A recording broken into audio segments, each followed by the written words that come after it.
One more person I'd like to introduce you to, and one more story I'd like to tell about the Kentucky Yoga Festival.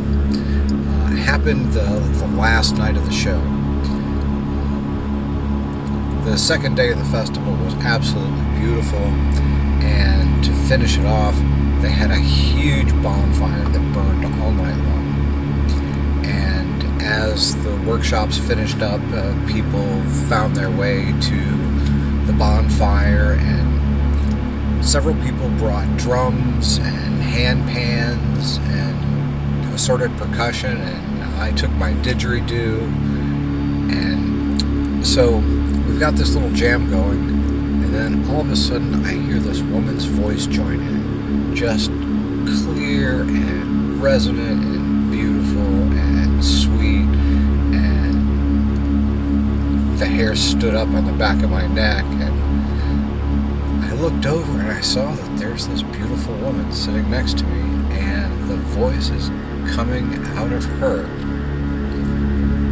So we played for a little while, and when we took a break, I turned and introduced myself and talked to her a little bit about what she was doing here.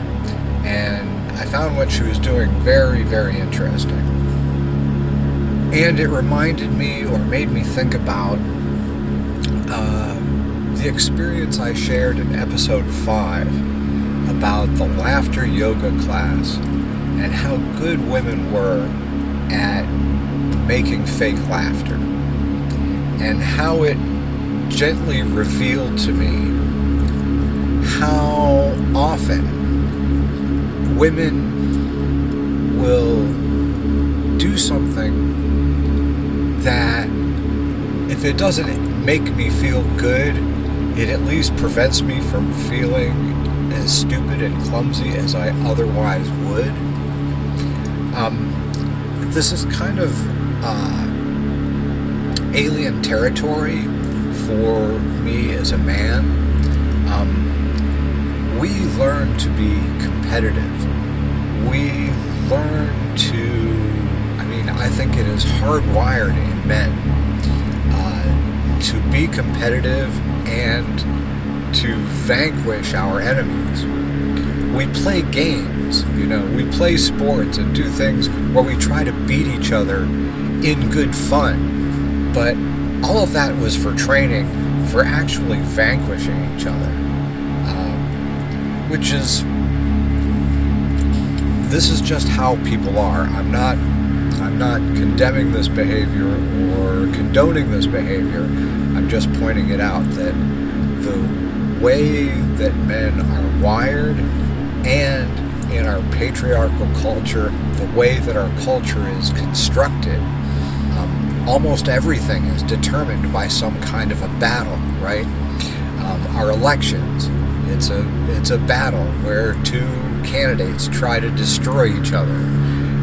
Even the truth, in any case where it is in dispute, is settled by a confrontation between two lawyers who try to destroy the credibility of the other one's witnesses and undermine the validity of the evidence that they've presented. So even the truth is decided by battle in this way. So this is culturally how we think, and after spending a weekend at a yoga festival, I noticed that these women do not function in this way, that they spent the whole weekend building each other up and supporting each other and saying these kind of gentle and thoughtful things that made each other feel better.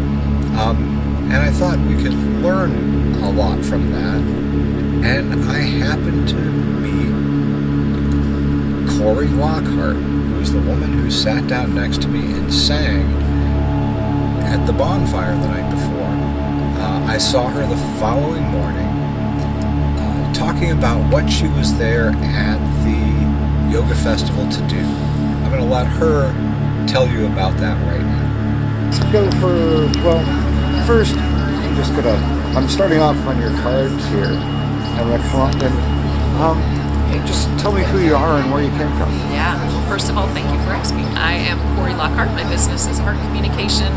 I'm located in Louisville, Kentucky, and the biggest part of my work is teaching and facilitating nonviolent, compassionate communication. And I know that's a mouthful, and so I often abbreviate that, as do others, by saying NVC. So NVC is a practice that invites us to remember that that dominant cultural paradigm of shame, blame, judgment, and criticism is not the only paradigm that we can operate in. And so NVC invites us instead, I like to use the Rumi quote, out beyond ideas of wrongdoing and right doing, there is a field.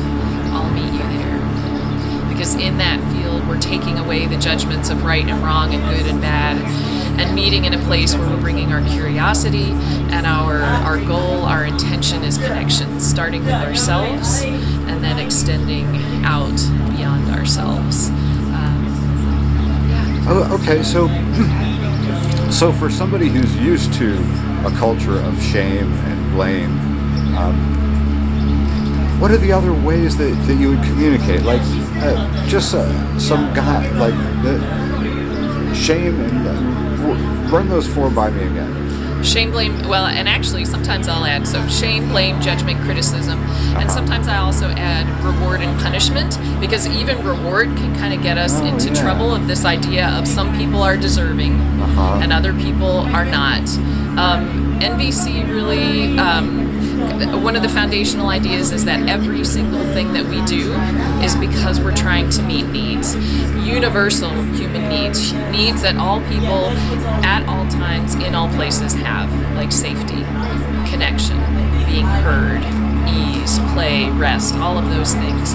And if we can identify what, and I don't know what the camera can see, but gut level needs, if we can identify what gut level needs we are trying to meet, that can help us to bring our curiosity, so that we're not stuck in, I need you to do this thing, which is a strategy, doing the thing, and think about, okay, this is the need. What might be strategies to meet the need? I may want it to be met in a particular way, and if I can detach from that particular way, what I like to say is, or maybe it's detached from a particular person who I want to meet a need. If I can detach from those things, it opens up other possibilities. And what I like to say is, like, I may deeply want you to meet my need for whatever, and if you can't or won't, there's like 8 billion people in the world, and the chances that someone else might help meet the need is pretty high. Okay, I get that, but when you describe shame, blame, reward, and punishment, like, these are the mechanisms of the human interactions of our culture. You're asking us to replace, like, how we're used to dealing with each other. What are some of the ways of communicating that allow us to communicate with each other without engaging in these, like, tried and true habits of our culture? Yeah, and of course they're many times generational, right? Generational habits. Yeah. So those messages of shame, blame, judgment, and criticism are up here, right? Those are our thoughts. And with NVC, the invitation is to notice our thoughts first and foremost, to then tune into what feelings are coming up in response to the thoughts, in response to whatever the stimulus is. And those feelings, what's happening in our heart space, help to connect us to those needs, to whatever those gut level needs are. And if I can connect mind to heart, to gut, to those gut level needs, then I can communicate from that place of, and I'm sure you've heard the I statements, right? When X happened, I feel, or I'm feeling this because I need. And that's not shaming anyone else. It's not saying you're not meeting my need. It's saying I have this need and it happened to be stimulated by whatever happened. And in that way, not always, but often, because I'm not lobbing shame at you, it may open you up. It certainly opens me up in a different way. And hopefully also gives you the opportunity to notice what feelings or needs you may be having. And if we can identify those, or even if we can begin to identify those, then that can help us to be in that place of connection. It's a practice. It's an experiment, for sure. Okay, well, and that kind of reminds me that, we live in a very, hyper-rational society. We're looking for reasons, and arguments, and so the thoughts don't really connect to feelings, and it seems like the feelings and feelings, like the rational mind is sometimes afraid of feeling.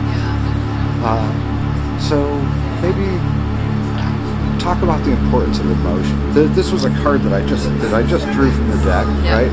Or see if I can look at it. It says, "My emotions are my teachers. I choose to learn from them." Okay, it seems like we have a lot as a culture to learn from our emotions. You want to talk about how do we do that? Well, first, just saying all people have emotions, right? And we often try to deny, dismiss, ignore, numb them. We're told that some emotions are acceptable and some are not, and that may even be contextual. It's not okay to feel this way in this place. And so this first, the practice of connection starts with ourselves. Okay. It starts with offering ourselves compassion. Okay. Allowing ourselves to have the emotions that all humans have. And thinking about that idea of connecting the thoughts to the emotions. You may notice that I'm putting my hands on my heart. So I offer myself a physical connection that helps me then to tune into whatever else may be happening. And sometimes for whatever reason, a person may not be able to connect to the emotions. It may be that they may feel too big, it may not feel safe enough. There are lots of reasons. And it can be really helpful just to say, I'm noticing that I'm disconnected. I'm noticing that right now I'm numb. Or I'm noticing that my heart is beating really fast. I'm noticing that my shoulders are scrunched up. Even that is really useful information. So there's the body sensation that we can bring our curiosity to. There's the emotions that we can bring our curiosity to. And I don't have them out here, but one of the handiest tools for NVC is a big old list of feelings and a big old list of universal human needs. Because we're not used to tuning into what they are, looking at those lists, we can identify, and I know this from my own experience and from the workshops here and other places, that seeing those lists, it's like, that emotion is happening in me. And notice that I say it's happening in me, right? It happens to be stirred up right now. Oh, that emotion is going on. It's not always quite this easy, but isn't that interesting? What is that emotion trying to tell me? What is that emotion trying to tell me? Sometimes it's trying to tell me that my needs are being met. If I'm feeling grateful, if I'm feeling curious, then that's telling me that there are that there are needs being met. If I'm feeling frustrated, if I'm feeling afraid, that's telling me that there's some need, or probably needs, that aren't being met. Wow. Okay. So we're used to thinking of intelligence as being like math skills and technology, and like this kind of sensitivity to emotional states with a kind of detached curiosity. Is that a way? Am I describing it incorrectly, do you think? Detached curiosity. I think so, and I like to make a distinction too. I talk about curiosity happening up here, and it's important to bring a sense of curiosity. I think that's the only word I've used. I also like to talk about wonder, and wonder, I feel like curiosity is open-mindedness, and wonder being a sense of open-heartedness. And as far as that idea of being detached, again, because all people experience these emotions, because all people have these particular universal human needs. The way that I like to think about it is like, okay, here I am having this human experience. I have this need, and that just means that I'm human. That need happens to be alive in me right now. It just happens to, and if it were happening in someone that I love, I would want that met.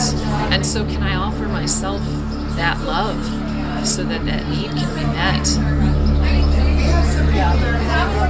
That's wonderful. Thank you so much. Thank you.